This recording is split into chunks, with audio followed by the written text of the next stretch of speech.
जो नमस्कार। कक्षा 10 विषय गणित वर्कशीट संख्या 4343।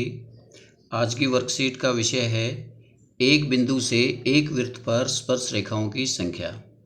बच्चों, आपने पिछली वर्कशीट में आपने स्पर्श रेखाओं के बारे में पढ़ा था कि वे रेखाएं जो किसी वृत्त को एक बिंदु पर स्पर्श करें वे उस वृत्त की स्पर्श रेखाएं कहलाती हैं, और जिस बिंदु पर स्पर्श करती हैं वो उस स्पर्श रेखा का स्पर्श बिंदु कहलाता है।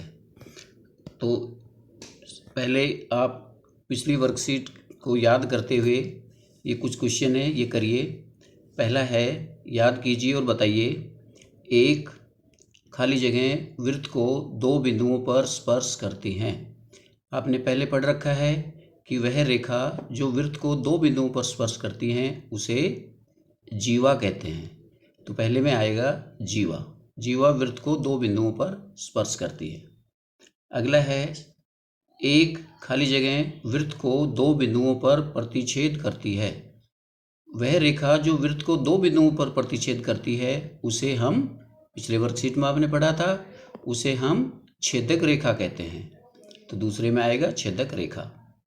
तीसरा है, किसी वृत्त की स्पर्श रेखा उसे खाली जगह बिंदु पर प्रतिच्छेद करती हैं या प्रतिष्ठित करती हैं, ये लिखा हुआ है।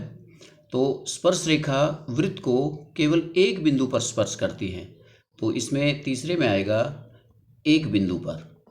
किसी वृत्त की स्पर्श रेखा उसे एक बिंदु पर स्पर्श करती है। चौथा है, वृत्त तथा उसकी स्पर्श रेखा के उभयनिष्ठ बिंदु को कहते हैं।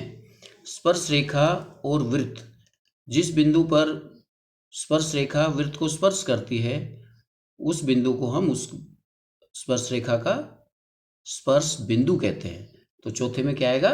स्पर्श बिंदु। यहाँ पर स्पर्श बिंदु आएगा।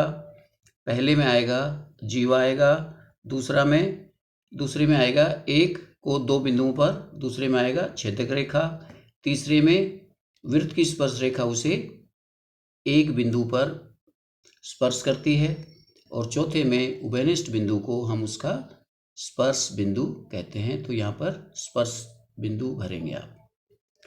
अब हमें बताना है किसी एक बिंदु से वृत्त के ऊपर हम कितनी स्पर्श रेखाएं ड्रा कर सकते हैं, खींच सकते हैं। उन स्पर्श रेखाओं की संख्या बतानी है। तो इसके लिए हमारे पास तीन स्थिति बनती हैं। पहली स्थिति है, ये पहली स्थिति 1 है कि बिंदु यदि हमारा वृत्त के अभ्यंतर में स्थित है, वृत्त के अंदर स्थित है। हमारा अगर बिंदु P कोई बिंदु है वृत्त के अंदर स्थित है, तो इस बिंदु से इस वृत्त पर कितनी स्पर्श रेखाएं खींची जा सकती है। तो हमने P बिंदु से ये रेखाएं खींच रखी हैं यहाँ पर ये, परंतु ये सभी रेखाएं वृत्त को दो बिंदुओं पर प्रतिच्छेद करती हैं, और दो बिंदुओं पर प्रतिच्छेद करने वाली रेखाओं को तो हम छेदक रेखा कहते हैं। P से हम ऐसी कोई भी रेखा नहीं खींच सकते जो वृत्त को केवल एक बिंदु पर स्पर्श करे। तो अगर बिंदु हमारा वृत्त के अभ्यंतर में स्थित है, उसके अंदर स्थित है, तो उस बिंदु से वृत्त के ऊपर एक भी स्पर्श रेखा नहीं खींची जा सकती। बिंदु अगर अंदर है तो कोई स्पर्श रेखा नहीं खींच सकते हम इस वृत्त के ऊपर P बिंदु से। तो इसका ये जो स्थिति है, इसका परिणाम है, ये लिख रखा है। यह संभव नहीं है कि वृत्त के अंदर किसी बिंदु पर कोई स्पर्श रेखा खींची जा सके।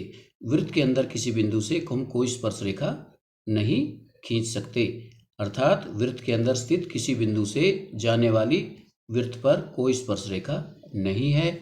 वृत्त के अंदर बिंदु स्थित है, कोई स्पर्श रेखा नहीं खींच सकते। दूसरी स्थिति है कि बिंदु यदि हमारा वृत्त के ऊपर स्थित है, वृत्त के ऊपर स्थित है ये P बिंदु, तो इस P बिंदु से हम केवल एक स्पर्श रेखा खींच सकते हैं P बिंदु से। अगर बिंदु हमारा वृत्त के ऊपर स्थित है तो उस बिंदु से हम उस वृत्त के ऊपर एक स्पर्श रेखा खींच सकते हैं, और वो बिंदु उस स्पर्श रेखा का स्पर्श बिंदु बन जाएगा। तो ये स्थिति दूसरी है। तो इसमें वृत्त पर एक बिंदु P लीजिए तथा इस बिंदु से स्पर्श रेखा खींचिए। चित्र 2 अभी आपने देखा ही। इसका क्या परिणाम निकला? वृत्त के इस बिंदु पर एक ही स्पर्श रेखा होती है, अर्थात वृत्त पर स्थित किसी बिंदु से वृत्त पर एक और केवल एक स्पर्श रेखा है। बिंदु वृत्त पर है तो केवल एक स्पर्श रेखा। अब तीसरी स्थिति लेते हैं हम। हमारा जो बिंदु है वो हम वृत्त के बाहर लेते हैं। पी बिंदु हमने वृत्त के बाहर ले लिया, तो पी बिंदु से इस बार हम दो रेखाएं खींच सकते हैं जो वृत्त को स्पर्श करें। जैसे पी से पी आर खींच दी एक, और एक ये पी क्यू। तो बिंदु अगर बहिर्भाग में स्थित है, वृत्त के बाहर स्थित है, तो उस बिंदु से वृत्त के ऊपर दो स्पर्श रेखाएं खींची जा सकती है। अगर बिंदु P है तो दो स्पर्श रेखाएं हैं PQ और PR। तो इसका परिणाम है, इस परीक्षण का परिणाम है हमारा, इस बिंदु से वृत्त पर दो और केवल दो स्पर्श रेखाएं खींच सकते हैं, अर्थात वृत्त के बाहर स्थित किसी बिंदु से जाने वाली वृत्त पर दो और केवल दो स्पर्श रेखाएं हैं Q और Q और R इन दोनों स्पर्श रेखाओं के स्पर्श बिंदु बन जाएंगे। PQ स्पर्श रेखा का Q स्पर्श बिंदु है, PR स्पर्श रेखा का R स्पर्श बिंदु है। और एक ध्यान देने वाली बात इसमें और है कि ये दोनों ही स्पर्श रेखाएं समान लंबाई की होती हैं। तो PQ और PR की लंबाइयां समान होती हैं। किसी स्पर्श रेखा की लंबाई वो बिंदु और स्पर्श बिंदु के बीच की दूरी होती है। तो P से R के बीच की जो दूरी है वो इस स्पर्श रेखा की लंबाई कहलाती है। तो PR ये इस स्पर्श रेखा की लंबाई है, PQ इस स्पर्श रेखा की लंबाई है, और दोनों की लंबाइयां समान होती हैं। तो स्पर्श रेखाओं PQ और PR के स्पर्श बिंदु हैं। तो आप स्पर्श रेखा की लंबाई से क्या समझते हैं, ये इसमें दे भी रखा है। स्पर्श रेखा की लंबाई बाहरी बिंदु P से वृत्त के स्पर्श बिंदु तक स्पर्श रेखा खंड की लंबाई को बिंदु P से वृत्त पर स्पर्श रेखा की लंबाई कहते हैं। मतलब P से और इस वृत्त के ऊपर ये PR जो हमने ये स्पर्श रेखा खींची है, तो R इसका यदि स्पर्श बिंदु है तो PR स्पर्श रेखा की लंबाई हो जाएगी। P से ये वाली स्पर्श रेखा खींची, Q हमारा स्पर्श बिंदु है, तो PQ इसकी इस स्पर्श रेखा की लंबाई हो जाएगी। और ये दोनों लंबाइयां समान होती हैं, PQ बराबर PR। इसको आप ये एक आगे एक प्रमेय भी आएगी जिसमें ये सिद्ध भी करना है, और ये लंबाइयां समान होती भी हैं। इसको हम जो प्रश्न आएंगे उसमें प्रयोग करेंगे, यूज कर लेंगे। अब आगे आपके लिए और प्रश्न हैं, इनके उत्तर देने हैं जो आपने अभी ऊपर पढ़ा है इसमें। अब इनका उत्तर दीजिए। पहला है, बिंदु से वृत्त पर खींची गई स्पर्श रेखाओं की लंबाइयां होती हैं, अभी अभी आपने पढ़ा, लंबाइयां समान होती हैं।